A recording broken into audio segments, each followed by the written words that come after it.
दर्शकबिन नमस्कार, बोल्दैछु नर्जुन तामाङ। सदा जस्तै आज पनि अर्को नयाँ सन्देश लिएर उपस्थित भएको छु। आशा छ यो सन्देशबाट यहाँको जीवनमा सकारात्मक ऊर्जा थप्न मद्दत पुग्नेछ। आउनुहोस् दर्शकबिन, आजका विषयवस्तुतर्फ लागौँ। कतिजनालाई थाहा छ तपाईँ गुलामी हुनुहुन्छ भन्ने कुरा, अनि थाहा नहुने मान्छेहरूले गुलामी हुनु आँटेको छ भन्ने कुरा कतिजनालाई थाहा छ, होइन? सो म तपाईँहरूलाई आज सेयर गर्दैछु। यो भिडियो हेरेर अन्तिममा तपाईँहरूको धारणा सेयर गर्नु नबिर्सनु होला, तर त्योभन्दा पहिला चाहिँ भिडियो राम्रोसँगले बुझ्नुहोस्। ओके, सो धेरैजनाले भन्नुहुन्छ हामी नेपाली गोर्खाली मान्छे हो, होइन? हामी परम पुर्खादेखि हामी आजाद मान्छे हो, हामी आजाद कुनै पनि देशको गुलामी गरेन, कुनै पनि देशको अधीनमा रहेन भनेर गर्व मान्नुहुन्छ र म पनि मान्छु, राइट? त्यो हकिकत थियो र त्यो हमेसा रहिरहनेछ, त्यो इतिहास, राइट? तर यहाँनिर हामी आजाद हुँदै वीर गोर्खाली हुँदै पनि भएको छौँ, कैदी भएको छौँ, राइट? तपाईँले आफूलाई मान्नुहुन्छ हुन्न, होइन? तर मेरो विचारमा तपाईँहरूलाई सेयर गर्छु, कैदी भएको छौँ।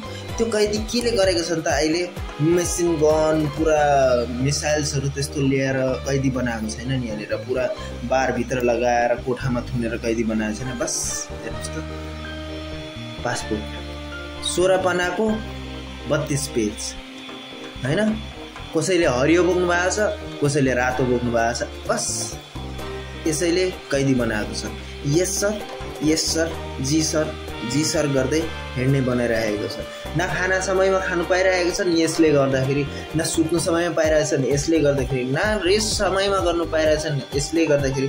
घरमा 2 घन्टा काम गरेर 10 घन्टा खेलेर बस्ने मान्छे यहाँनिर 12 घन्टा काम गरेर 16 घन्टा काम गरेर बस्दाखेरि पनि चित्त नबुझेर भने जस्तो सेलेरी पाइरहेको छैन र पनि बोल्नु पाइरहेको छैन।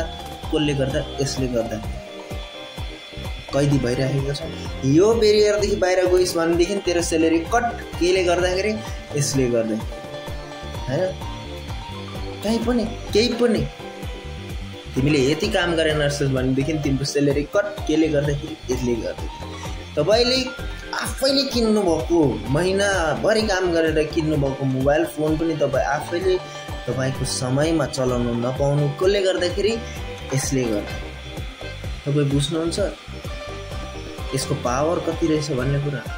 तपाईँलाई कैदी बनाउने, तपाईँलाई मात्रै न मलाई पनि कैदी बनाउने, र 2 वर्ष पछाडि हातमा आउँदाखेरि त साँच्चै नै आजाद फिल हुँदो रहेछ। म साँच्चै नै ओढ्नु लागेको छु जस्तो फिल भएको छ। 2 वर्ष पछाडि हातमा आउँदाखेरि यो कैदी महसुस गर्दाखेरि कहिले निस्कौँ भइरहेको फिल गरिरहँदाखेरि, राइट? हुनु त आफ्नो थियो, तर यति साह्रो चाहिँ मैले सोचेको थिइनँ, होइन?